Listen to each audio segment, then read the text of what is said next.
दोस्तों, क्या Bharat digital currency से भटक रहा है?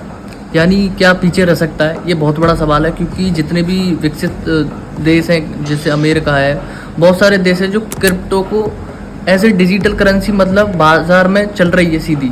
आप कुछ भी कर सकते हैं क्रिप्टो करेंसी से, लेकिन भारत में ऐसा कुछ नहीं है। लेकिन भारत टैक्स जरूर लेता है 30% उससे, ठीक है। लेकिन आप अमेरिका को बोलेंगे कि चलो ठीक है वो कर रहा है, उसको छोड़ नहीं सकते, नज़रअंदाज नहीं कर सकते क्योंकि बहुत विकसित राष्ट्र है।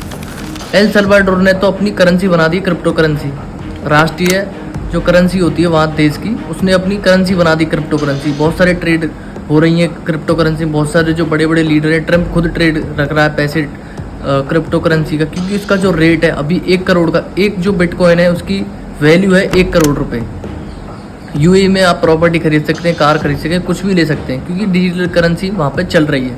अब भारत में क्यों नहीं चल रही, इसलिए डर है कि इससे मनी लॉन्ड्रिंग हो सकती है। लेकिन बहुत सारे काम भारत में अब भी होते हैं, हवाला से होते हैं, बहुत सारे क्राइम भी होते हैं, पहलगाम हमला भी हुआ है, पैसों को लेकर सब कुछ हुआ है।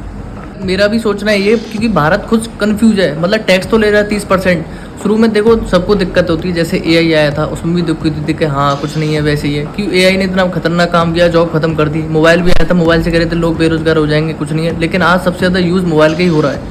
इसलिए कहीं ना कहीं भारत को कहीं ना कहीं कभी ना कभी इसको एक्सेप्ट करना ही पड़ेगा, क्योंकि इतने सारे यूरोपियन देश, जो यूरोप में भी जितने भी देश हैं क्रिप्टो में डील कर रहे हैं, जितने भी बड़े जो बिजनेसमैन हैं, खाली ट्रम्प खुद कहता है कि मैं क्रिप्टो करेंसी का हब बनाना चाहता हूँ अमेरिका में।